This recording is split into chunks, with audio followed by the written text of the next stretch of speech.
E aí, pessoas, beleza? Seguinte, vamos falar hoje sobre o melhor jogador por um clube brasileiro de 1999, ok?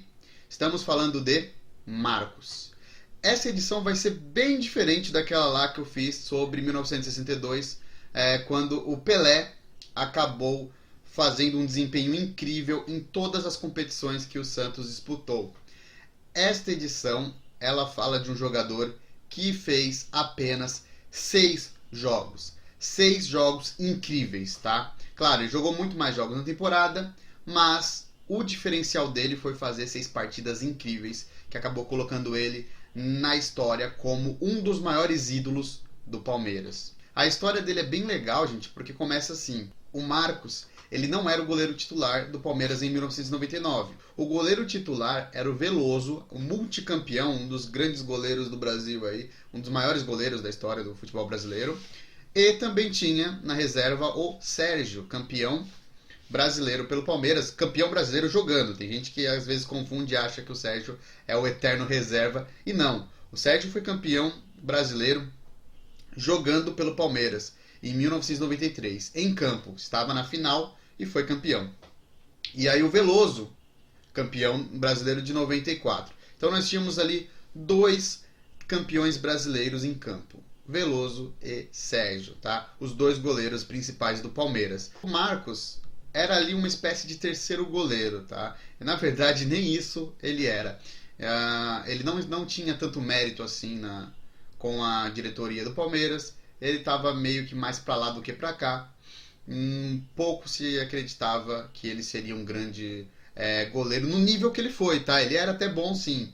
Mas no nível que ele foi, nem se imaginava até então. O Marcos passa até mesmo parte do segundo bimestre do ano sem se destacar, sem mesmo entrar em campo ali pela Libertadores. A gente pode dividir a Libertadores do Palmeiras em 1999 em 3 partes, tá? A primeira parte com 4 jogos, aonde o Palmeiras tinha como goleiro titular o Veloso, tá?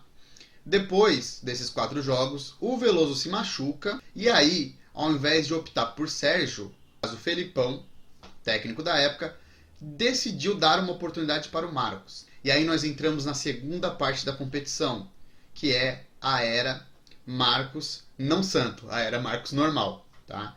E aí o Marcos faz um desempenho ali mediano para depois sim entrar na era São Marcos, nos últimos 6 jogos aonde eu destaquei já e ele fez atuações incríveis e garantiu a Libertadores para o Palmeiras.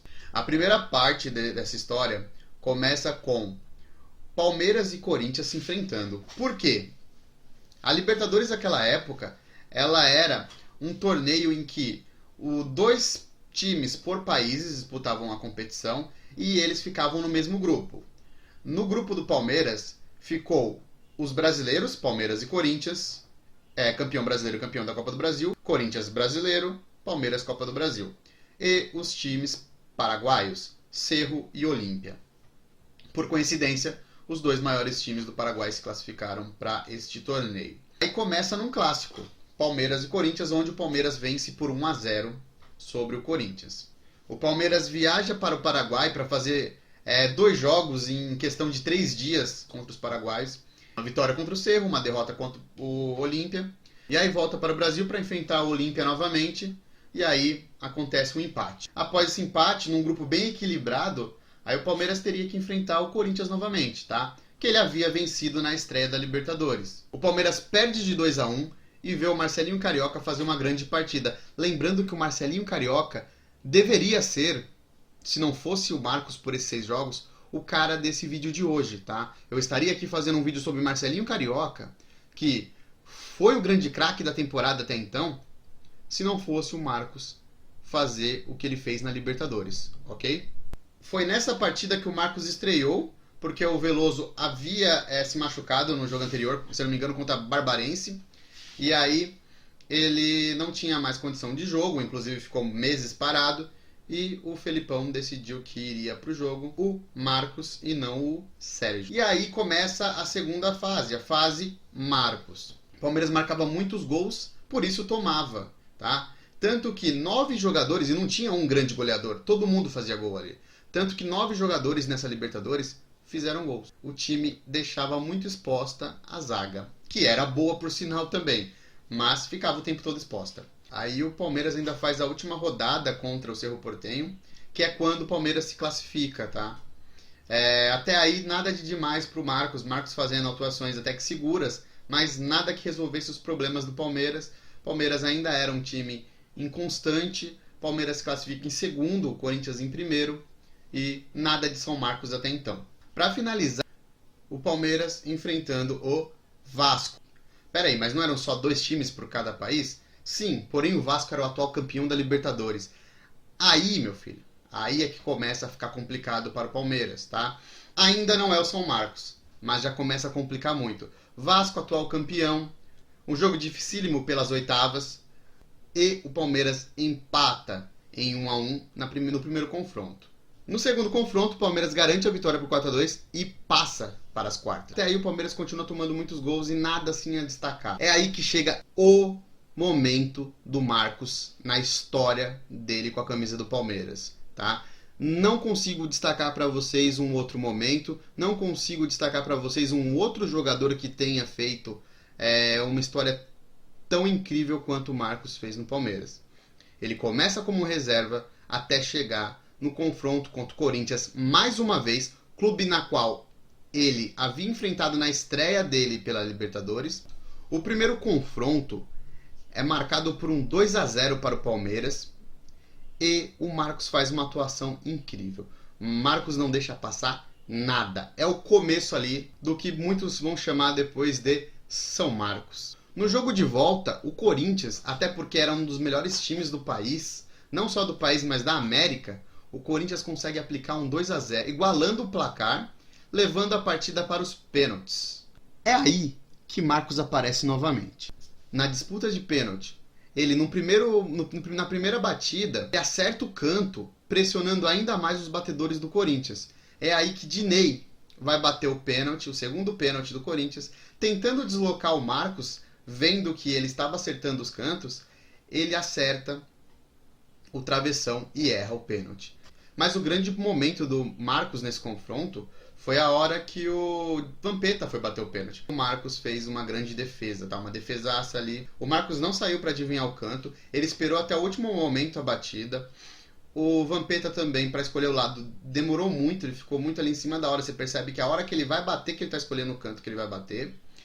A bola fica ali entre o meio e um dos cantos, e o Marcos só tem o trabalho de se jogar para o lado e conseguir pegar a bola.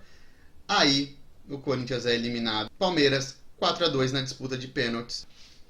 A semifinal foi contra River Plate. Não bastasse enfrentar o atual campeão da Libertadores e depois o maior rival, o Palmeiras tinha pela frente o poderoso River. Foi mais um milagre para a conta de Marcos. Na primeira partida, 1-0 para o River, uma atuação muito segura do Marcos, e acreditem, essa partida foi fundamental para o Palmeiras passar. O placar mínimo dava uma segurança para o Palmeiras de não ter que se expor tanto. No jogo da volta, não só o Marcos, mas também o ataque do Palmeiras deu show. O Palmeiras marcou 3 gols e o Marcos lá atrás não tomou nenhum. O Marcos garantiu uma vitória por 3-0, impedindo que qualquer lance do River, e houveram alguns lances do River, entrasse no gol do Palmeiras. Na grande final, Deportivo Cali, clube colombiano, muito tradicional, um dos maiores clubes da Colômbia, rivalizava muito com a América de Cali, outro grande time da Colômbia. Mais uma vez no primeiro confronto, o Palmeiras perde por 1-0. Mais uma vez é o jogo do Marcos. Era nos momentos mais difíceis que o São Marcos aparecia. Até por isso veio esse apelido de santo. Um goleiro milagreiro, um goleiro salvador. Ele, nos momentos mais difíceis, aparecia e defendia a meta palmeirense. No jogo decisivo, Palmeiras venceu por 2-1 o Deportivo Cali. E mais uma vez, uma atuação muito boa do Marcos, tomou apenas um gol, o que levou a decisão para os pênaltis. Nos pênaltis, o Marcos não precisou defender, até porque 2 jogadores do Deportivo Cali desperdiçaram seus pênaltis. O Zinho havia desperdiçado também para o Palmeiras e deixado a decisão ainda mais emocionante. Mas se eu fosse falar de um momento, se eu fosse destacar o Marcos na competição, não foi pela disputa de pênaltis da final, É claro que o fato dele ser um grande pegador de pênaltis deixava os jogadores do Deportivo ainda mais nervosos para bater o pênalti. Mas não foi por isso, tá? O destaque do Marcos foi durante o jogo mesmo. Durante as 2 partidas da final, ele foi o grande nome do Palmeiras, o principal jogador ali. Em 4 jogos com o Veloso, o Palmeiras tomou 7 gols, uma média de 1,7 gols por partida, uma média alta. E aí naquela segunda parte, a hora que o Marcos entra, diminui para 1,5 gols por partida. Dá uma melhorada, mas ainda não era o ideal. Foram 6 gols em 4 partidas. Já quando o Marcos começa a ter atuação de santo, o time toma apenas 5 gols em 6 partidas. Ou seja, uma média de 0,8, menos de um gol por partida. É na segunda metade que o Marcos se destaca. Então, como eu já havia dito, muito diferente do Pelé de 62, o Marcos não fez uma porrada de jogos incríveis. O Marcos fez 10 bons jogos, na verdade 4 bons jogos e 6 jogos incríveis, tá? Isso não mudou o fato de toda a imprensa e todos os torcedores não pararem de falar do Marcos em 1999. Então podemos ver que existem formas diferentes de se entrar para a história, formas diferentes de se tornar o maior jogador do ano. É por isso que Marcos foi o melhor jogador de 1999 por um clube brasileiro, tá? Eu não estava lá, mas eu vi.